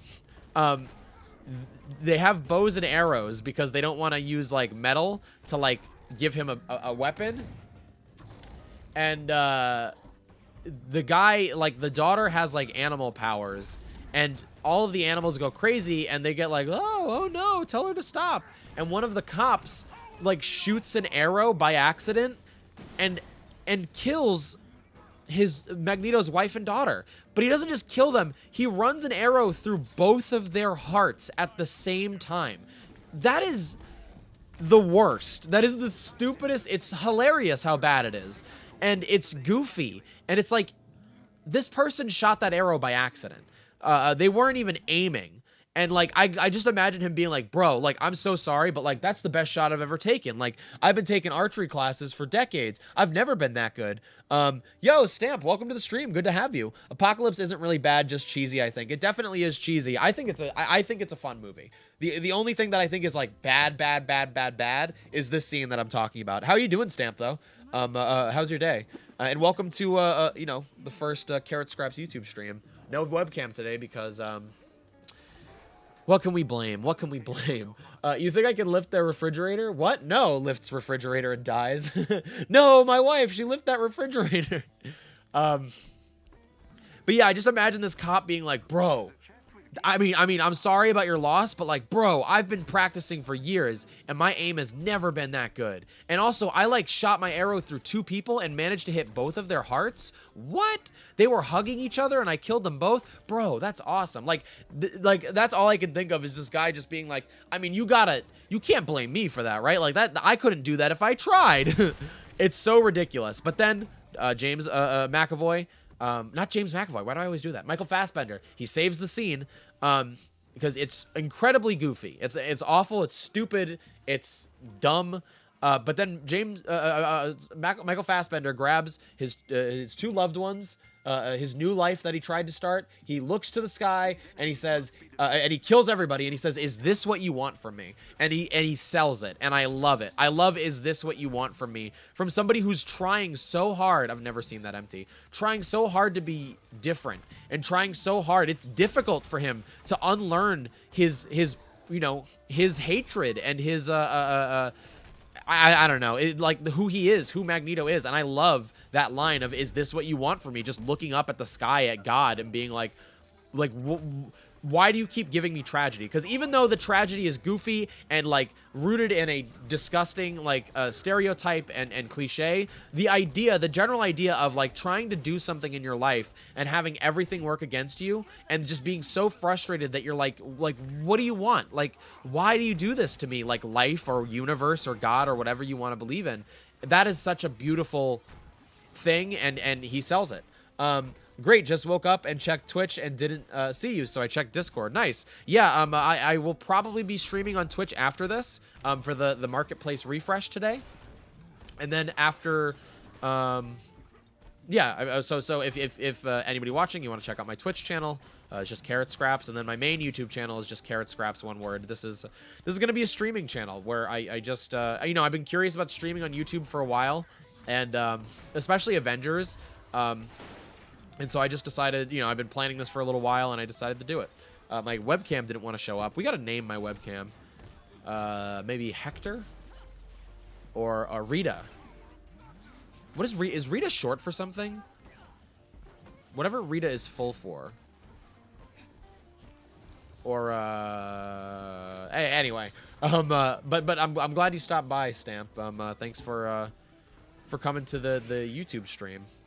It kind of feels like people are like coming out where it's like, hey, I'm sorry that, you had to drive all the way out here. Like we're going to, normally we're on Twitch, but now, just so you know, my YouTube streams are not going to be as like frequent as my Twitch streams. Like you don't have to worry about like which day am I gonna, like, what am I gonna be doing today? It's gonna be very rare when I do a YouTube stream, and I'll link it, wherever I can. Still gonna try and do my my Avengers weekday streams on Twitch. Anyway, Apocalypse, I liked it. It's fun. It's not boring. I think one of the biggest sins you could make as a film is being boring. I don't think Apocalypse is boring. I like the characters. I like, I like Jennifer Lawrence's character.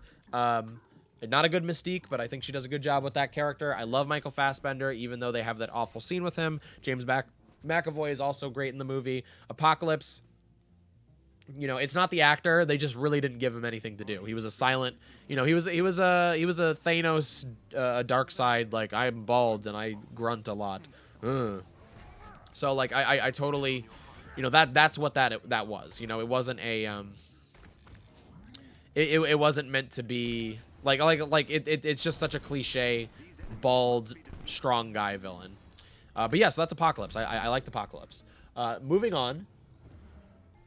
Number 5 is X2. X-Men 2, which I think is X-Men United, and if not, I think it's just United? Something like that? I don't know. X2. X2, and again, I like the prequels more. I'd probably put them like at the top just because I like them so much. But I genuinely think that X2 is a really good movie. I think they do a really good job of kind of nailing the metaphor. They do the best job at nailing the metaphor in the original movies. They have some really great character moments for everybody. I think Logan has a really awesome arc. And a really, I mean, again, it's simple. It's not overly complicated, but it's so great. I think they did a really good job. And X2, I think, It deserves a lot of praise. Evan Peters is my favorite part of the X-Men movies he's in. Yeah, I mean, he's not my favorite part, but I like him a lot. And Evan Peters being, like, so unique is a great example of, like, I feel like that little thing is why Fox did so good with these X-Men movies, is because you wouldn't see that. That's such a... That scene where he goes super fast and, like, his character... Like, it's such a risky scene. You have to take a risk and put yourself out there. That has the chance to be a really goofy and awful scene. But whether it was the actor, whether it was the director, they nailed it. You know, they did a really good job. And that risk, like, it could have very easily, you know, been a pie in the face moment where they looked goofy. They looked like they had egg on their face. But they nailed it. They did a really great job. And that's the kind of stuff that I think the Fox X-Men films does well, that the MCU films doesn't really do. They don't really try because they don't have to. You know, they have their formula. They don't need to try. But because of that, you don't get... Give me 1 second, everybody. I'll be right back.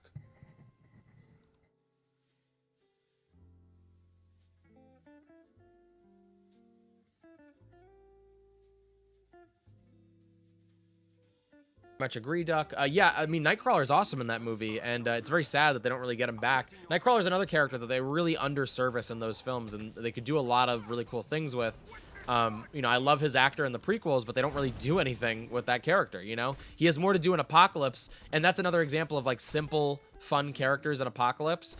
He's a simple, fun character, but he's nothing, you know, dramatic or unique or anything like that.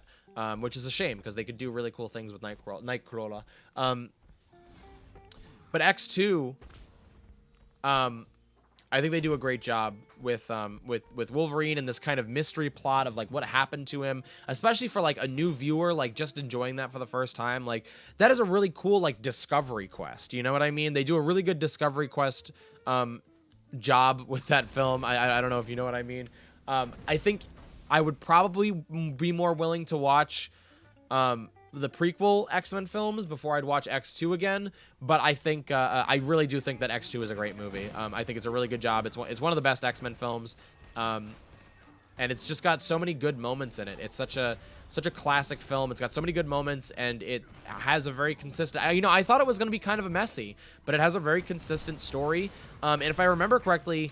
Oh, yeah, and another film where they actually do something with Storm. And now it's not amazing, but they, you know, they give her a whole subplot where, you know, her and Nightcrawler kind of share an identity to an extent. And they share, you know, she has, like, this concept of what it means to be a mutant and how she feels about discrimination when it comes to, you know, being a mutant and giving advice. Like, that stuff is really interesting. Give Storm more to do, you cowards.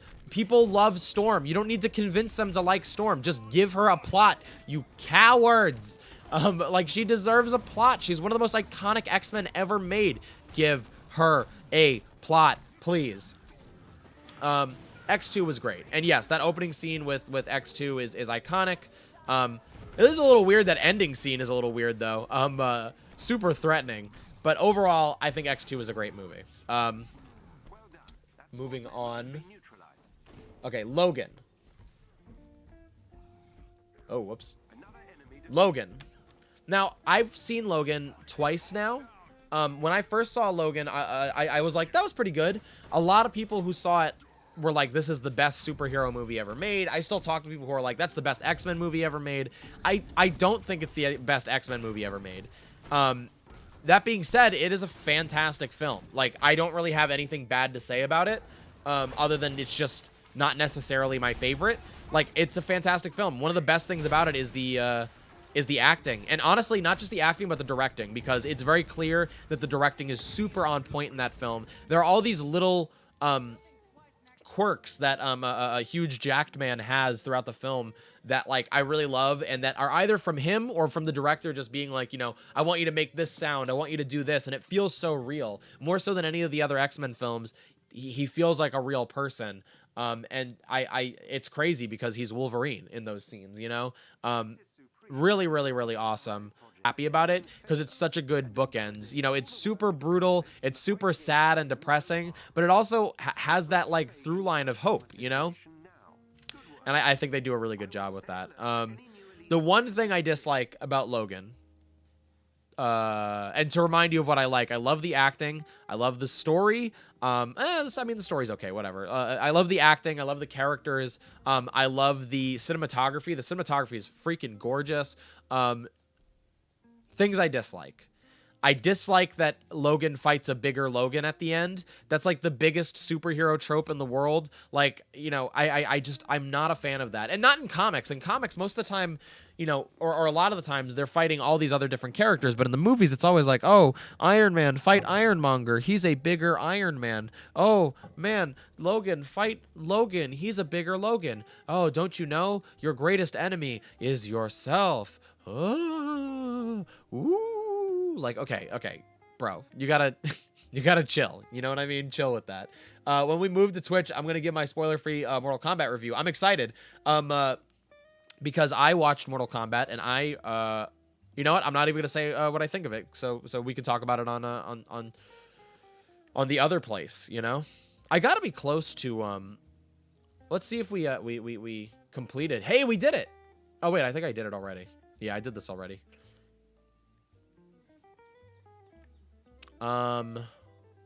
We completed a mission chain. We need a vault mission. That's what I'm looking for right now. I always forget. Where do we find vault missions again? But yeah, so on Twitch after the stream, which I'm gonna take a short break after the stream. I'll probably go live like right before the refresh happens, or maybe shortly before. So you'll see the notification on the Discord. BRB, gotta go take my dog on a quick walk. Awesome. I want a dog. Dogs are awesome. Enjoy your dog walk. This is a little powerful for me, but we're gonna try it. I forgot where I was. Yeah, Logan. I hate that he fights a bigger Logan. It's such a cliche. Not the worst cliche in the world. It's just I'm not a big fan of like fight yourself, your twisted reflection. He's you but taller. It does work for the movie. Like that's what the movie is about, right? Like the movie is about clones. I love clones. You know I love clones. But there's just something about it that I was like, come on, like you could have done something other than just a bigger Wolverine. But that being said, it's not that big of a deal to me. Like it's not the biggest deal in the world. I also don't like that scene where he's watching Laura or Laura watching her surrogate mother's like phone, and it like at first I'm like I made jokes about how like, oh, she edited this whole video together, because I was like, you know, the clear idea is that like he's basically doing a montage of watching like horrible stuff on this person's phone. But no, then they zoom out and like it's actually edited. Like there's narration and there are cuts, and it's like, who allowed this to happen? Like it broke the immersion so much for me that he was watching like an edited PowerPoint video that was like, this is what it's like to be in this facility. But other than that, amazing stuff. Some of the best acting, probably some of the best acting in the whole franchise, probably the best acting in the whole franchise. Amazing stuff. And just really powerful. Some of the best acting in any film I've ever seen. Like really powerful stuff. Stuff that like is super inspiring. Wolverine fights Wolverine with a buzz cut. This is a battle of the century. I mean, again, yeah, it's like, it's so, I'm just not a big fan of that, you know, like it's too much. Like we gotta figure something else out. It's such a cliche. Anyway, let's be Papa Smurf. You know what? While we're here, while we're here and while there's an energy in the room, you know what? No, never mind. Well, let's just continue being Papa Smurf, Hulk. Moving on.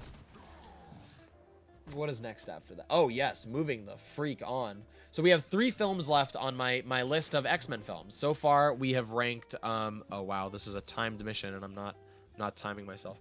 So far, X-Men Last Stand is 13, X-Men Origins Wolverine is 12, X-Men New Mutants is 11, X-Men Deadpool is 10, X-Men Deadpool 2 X-Men Return is 9, X-Men 1, The Real X-Men is number 8, Dark Phoenix X-Men is number 7, Apocalypse Men is number 6, X2 Electric Boogaloo is number 5, and then Logan The Reign of X is number 4. So number 3 is The Wolverine.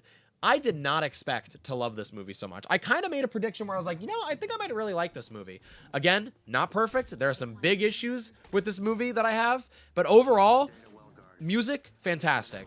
Directing, fantastic. I love the story. Yeah, it's a really, it's a tonally consistent film that is, pretty serious and pretty grim, and pretty dire throughout the whole film, but at the same time, it manages to mix in this levity that doesn't feel like it breaks the immersion, and I really do appreciate that because, X-Men United had all this crazy stuff in it, or not United, Last Stand had all this crazy stuff in it, all this awful stuff, but the jokes never felt like they meshed with the rest of the film. I don't think I'm ready for this. This, it wasn't like laugh out loud funny. It was just these little quirky human moments that really endeared you to these characters as people. And I really appreciated that. So I liked that about the Wolverine. It felt like a samurai movie. It felt like it felt awesome. It just felt like this gauntlet of like Logan is in another country and he's gotta figure this out. He's gotta solve this little mystery and he's kind of he's a man out of he's a fish out of water here. But he's a man of honor and some people recognize that. How do people feel about him? And just taking on like 30 guys at once, like it felt like an old samurai movie, and that's what they were going for. And I think they did an amazing job. I really loved the Wolverine, and the music was really good. One thing I didn't like is that Wolverine has to sleep with somebody in the film, and the person he sleeps with, I just don't like it's not like a meaningful part of the film. It feels like such an afterthought, and they kind of do work something in there. I like the Jean Grey guilt stuff. I think that stuff is really interesting, and so that kind of sleeping with that person, the granddaughter, is interesting to some extent. But at the same time, it was I was willing to go with it, and then out of nowhere, she's like, I was told stories about you when I was a kid, and I'm like, no, don't do that. Don't tell me that she's heard stories about this person since she was a child, and now she like slept with him. Like, that's not what you like to hear. I don't like that at all. I don't like that at all. Like, definitively, no, do not do that.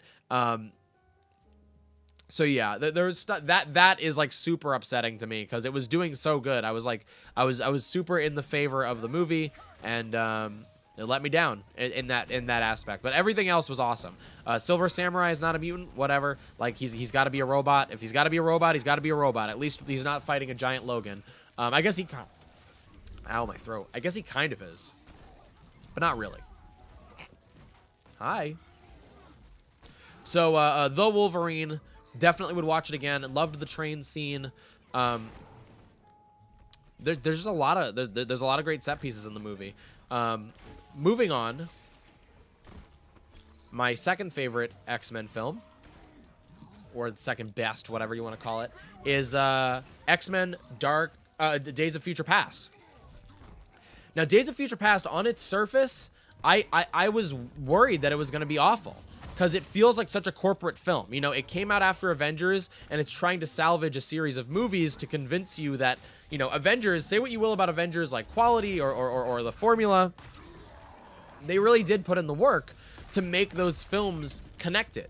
And that was a risk on its own. What it didn't risk in themes or storytelling, or what it didn't risk in themes or like a presentation, it risked in the way it told its story with this long format story, and I think that's really, really interesting. But X-Men, it feels like an executive decision. It feels like somebody was like, make this make sense. And the plot is in two different timelines, and it's got this really janky, weird, a time travel thing to it, where it's just like, do you understand the time travel mechanics? They're bizarre. Like, there's so much going on, and yet it does it really well. This might actually be the best of the prequels, honestly. It's just not my favorite. But when I think of overall criticisms, I don't have as many about this movie.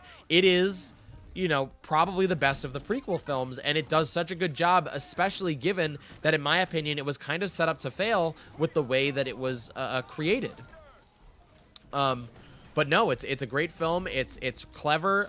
The three protagonists, putting aside Logan, because I don't really consider him the protagonist, but the three protagonists being, Magneto, Xavier and Mystique. Fantastic, the three of them. Still, Mystique is the weakest of the three, and she feels the least like Mystique, but like, again, still, it's nice to have her doing stuff. It's nice to have her with a plot and to have an arc and to be interesting, and then set up something super interesting in the next movie for her, which is being this like mutant like hero for so many people. Like, that stuff is really interesting. Yo, I might fail this mission just because I'm getting down so often. I shouldn't have started it. It was out of my power level. What was I thinking? So Days of Future Past, I thought was absolutely fantastic. And again, it juggles the two so well. Criticisms. If I could think of a criticism about Days of Future Past.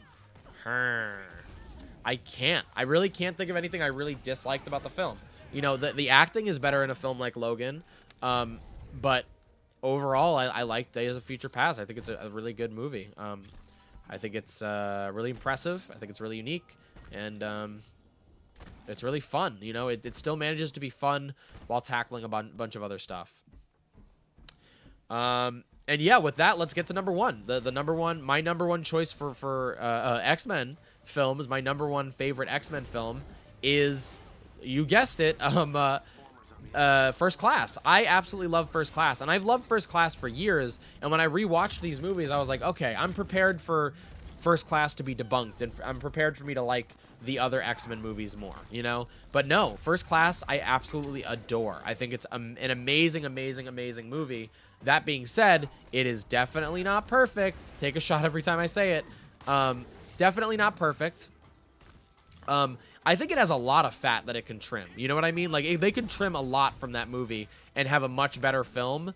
You know, I was talking about length earlier, and it's the same exact thing. You know, like they could have trimmed so much from that movie, and they just didn't.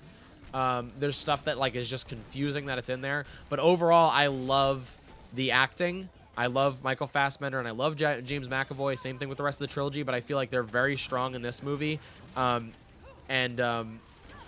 Really unique. The soundtrack is really good, very theme focused. Like, it's very focused on character themes, which I loved. You know, like Hans Zimmer's Dark Phoenix theme is more focused around like one general theme that like is pervasive. It can be heard throughout the entire soundtrack, right? Like that one little theme. It's like dun dun dun dun dun, like that like little theme, and with the piano, dun, like that is interpreted in a bunch of different ways, right, throughout the movie. That's one way to really compose something. But the difference in First Class, you know, from my observation, I like Dark Phoenix's score better, but I like that in First Class everybody has their own theme, and you can hear it in each of the characters and the actors. Like you know, I can't really remember it off the top of my head. I think Magneto has this like boom, boom, boom, boom, boom, you know, like that. And that's a really strong theme, and you know it's for him specifically. And you know, for an ensemble film where a lot of the movie is spent with these characters far away, it really helps when you have a theme like that audibly separate the content. And so as a viewer, you know, you're subconsciously like, I'm in a different mindset because the tone is different and the sound is different, and I'm with a different character now. Whereas if it just was like the same exact score, then you know, you might have that effect a little bit less, you know. And I really appreciated the themes in the movie, or the music themes. Then when it comes to the actual themes, I think it tackles the subtext of civil rights and racial discrimination really well, like incredibly well and sophisticated in a way that a lot of modern stories don't, or a lot of modern people refuse to even acknowledge. One of the biggest themes that I love about the movie is, you know, it's so you know, this idea that like Xavier, you know, he's like, oh, if only we could have peace. Why is Magneto such a jerk? If only he'd stop killing people, then, you know, we'd be able to do this. Doesn't he know he's making mutants look bad? And they do the best job of any of these movies of presenting like, look, I didn't choose this scenario. Magneto was discriminated against extremely, and that discrimination caused him to be the person that he is. And Xavier has experienced his own life, but because of the invisibility of his you know, his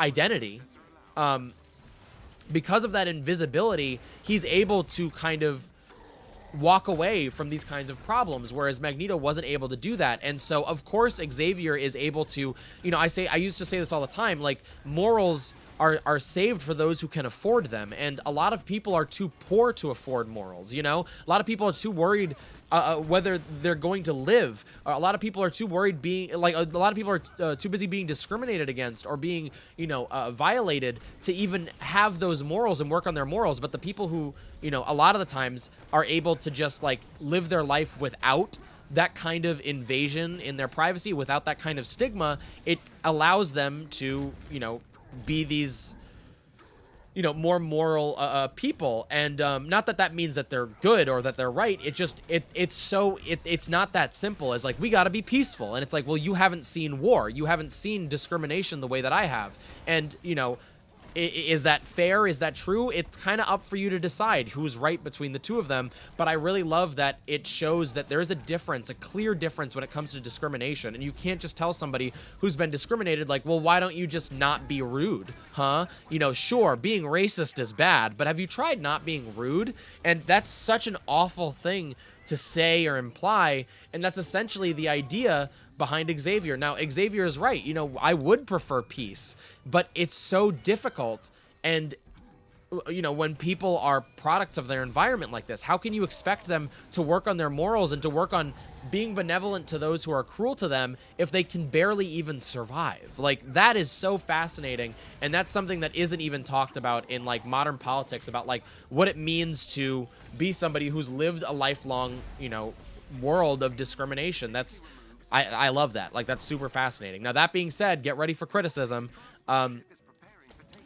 Again, the point I made earlier, for a film that's so sophisticated with, in my opinion, so sophisticated with its take on racial politics and social politics, and you know, the discrepancies between identity politics, for a film that's so sophisticated in that realm, why on earth are there, like, no or very few minority characters in the film? And the ones that are in the film really aren't prominent.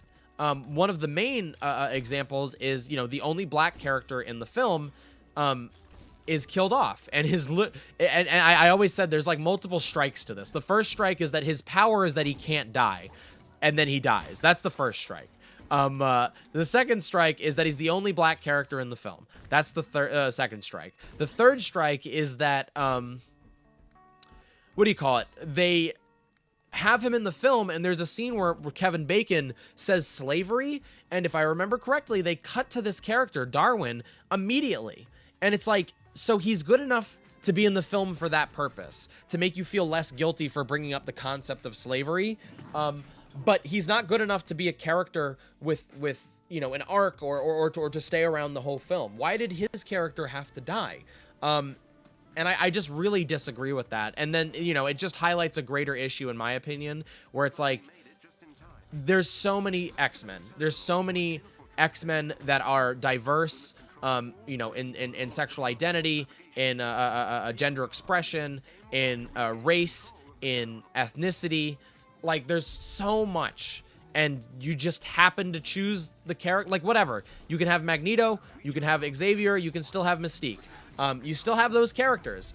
Why on earth is there no more than that? And that is super disappointing, especially in a film that I consider to be really sophisticated.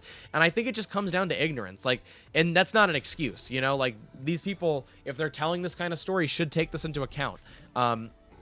It is important, in my opinion. But, you know, that's kind of my biggest criticism. The other smaller criticisms, which I think are also, you know, significant, is, like, just, there's all this, like, wacky, like, weird stuff that's a little, doesn't need to be there. You know what I mean? Like, a lot of the stuff with, like, the side X-Men that are, like, blowing stuff up, and you know, the villains aren't super great, other than, like, I don't really like Kevin Bacon as an actor, and I don't think his character is super great, but, like, it's better than any of the other antagonists, and all the other antagonists are not great. Emma Frost is awful, and not to mention, like, just such a bland, quote-unquote, character. You know, I love the things that I love about the movie. It's not a perfect movie. It's far from it. I think Days of Future Past is probably the best of the prequel X-Men films, but I really, really love First Class. I really love the connection between James McAvoy and Michael Fassbender and Jennifer Lawrence. Specifically Magneto and Xavier, but the three of them all have this great chemistry. And then with Hank, too, about, like, you know, having Jennifer Lawrence, like, arc in terms of, like, Mutant and Proud and, like, you know, confronting Xavier, somebody who, they did my girl Ice Queen dirty. Yeah, absolutely. Ewok Daddy, welcome to the stream. Good to have you. They really did. Emma Frost is such a great character. She's such a fun character at the very least, but she's also such a complicated character. You could have done such great things with her. And they decided, they looked at the list of great things and they said, I'm going to do none of these. Oh, Dart DeVito. Hey, welcome to the stream, man. How you doing today? I'm about to wrap up. We're at number 1. I just, you know, I finished ranking all my X-Men films. I'm still talking about, First Class. So yeah, I love First Class. I really do. There's a lot of problems with it, but I really love First Class. And I love, you know, I love the arc. Again, it's simple, but it's also, like, it's oddly profound to have, like, it is. It's really good. Like, having Jennifer Lawrence, I'm not going to say it's the most sophisticated thing in the world, but it's so rare to see a story like that where a character is, like, you know, she's so conflicted. It's probably the best character writing for Mystique in those movies. Oh no, I'm about to die. I have one more of these left. Best character writing for Mystique, because, you know, she starts out as this character. She, like, all three of those characters are affected by each other so interestingly. You know, again, Xavier, it's easy for him to be somebody who's virtuous and somebody who's about peace, but at the same time, he's a contradiction to himself. And he's young, of course, you know, he has stuff to learn, but, like, not accepting Mystique for the way she looks, even if it's essentially a microaggression, right? Like an accident. It's not like he's actively trying to discriminate against her, but he accidentally is not realizing that he's being super hurtful and discriminatory, being like, I do not value you. I do not find you beautiful like this. You need to change who you are. And seeing Mystique try different things and learn and you know, experiment with Hank and learning what she wants and what she, like, it's some of the best character writing, especially with Magneto at the end. And you know, it's not like Magneto tells her what to do. She really considers what he says and applies it in very, you know, in a very complicated way. I really, really, really love Mystique in that movie, and I love Magneto in that movie. Really, really great stuff. And while we're on it, again, the prequel X-Men films might be my favorite superhero films, like as a, you know, a series of films ever. I really, really loved them. But one of the best things about them is that all of them have amazing action and amazing set pieces. Every film has, like, an incredible set piece, like the end of Days of Future Past, the end of First Class with the submarine and then the missile strike. Amazing. The Days of Future Past, freaking the end of the movie where Magneto lifts an entire baseball stadium, I think it's a baseball stadium, to trap people in the White House. Genius. That is so incredible. Apocalypse has these great scenes where you know, they're playing with Xavier's mind, and Apocalypse gets really large, and then Xavier gets really small, and then, of course, there's that, you know, the great destruction of the X-Mansion scene where Evan Peters saves everybody. Although, you know, there is a little bit of a blame I feel like somebody earned there, which is Hank. Hank McCoy really deserved to be blamed a little bit more for that accident, but nobody really cares to. Why did you have a jet that would explode like that? Anyway, and then, you know, in Dark Phoenix, they have that great train sequence. All of them have really great action set pieces, and then all of them have really memorable scenes. Even at their worst and even at their most flawed, all of them have at least one super memorable scene. The Phoenix part in Apocalypse made me cry because I love Jean so much. Oh, that's awesome. I didn't realize you were such a huge, like, you know, Jean Grey fan. I mean, I knew that you liked the character, but I didn't know that much. That's really cool. What did you think of Dark Phoenix before I go? Since you're such a big Phoenix fan. But yeah, so that's my list. To go over the list really quickly, that's all 13 X-Men films ranked. That's X-Men Last Stand is number 13. X-Men Origins Wolverine is number 12. New Mutants is number 11. Deadpool is number 10. Deadpool 2 is number 9. X-Men 1 is number 8. Dark Phoenix is number 7. Apocalypse is number 6. X2 is number 5. Logan is number 4. The Wolverine is number 3. Days of Future Past is number 2. And First Class is number 1. Again, I really love the prequel X-Men films. I think they're fantastic. Like, they're trying to do so many different things, and I really, really appreciate it. They're really trying to work with what they have. It's such a good combination of, like, them trying to work with what they have and do an interesting story with interesting themes, them having some amazing action set pieces, them having some of the best actors in cinema at the time. So many great things. The drain sequence leading up to her sacrifice in Dark Phoenix is probably one of the best X-Men sequences of all time. It's a really great sequence. Like, again, like, it's like, okay, you're fighting aliens. Like, it's a little like, I wish they weren't just fighting aliens, but it is an amazing sequence. And again, I love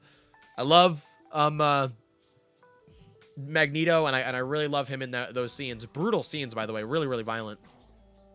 The music plus seeing them all work together is such fan service. Absolutely.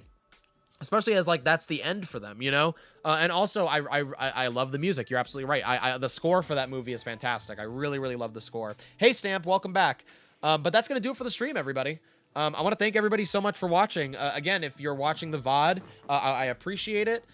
Check out my main channel, which is Carrot Scraps. I have the link in the description. I do video essays about all sorts of things, about collectibles, nostalgia media, superhero content, and Marvel's Avengers, specifically this game. Working on other stuff as well. And then I also do daily weekday Marvel Avengers streams on Twitch. So my Twitch is the same thing. All my other social media, Twitter, TikTok, and Instagram are all at Carrot Scraps. That's basically my handle pretty much everywhere. You didn't miss it. You were here for most of this, you know? You made it where it counted. Darth DeVito. I had a lot of fun doing this, you know? I'm disappointed that my webcam went out. I really didn't want it to. I'm going to try and figure that out. I've been trying to figure it out for months. You know, sometimes it doesn't do this for like a while, and sometimes it's every day. And right now we're living in the everyday section. So I'm going to do that. For everybody watching right now, I'm going to head over to Twitch in like an hour or so. I'll probably go live right before the refresh goes live. So somewhere around like 12:30, maybe like 12:50. But, you know, keep your eyes out on Discord or on Twitter. Again, all my social media, Twitter, TikTok, and Instagram are all at Carrot Scraps. Darth DeVito, Duck, Stamp, thank you all so much for joining me today. And thank you everybody so much for watching, and I will see you soon.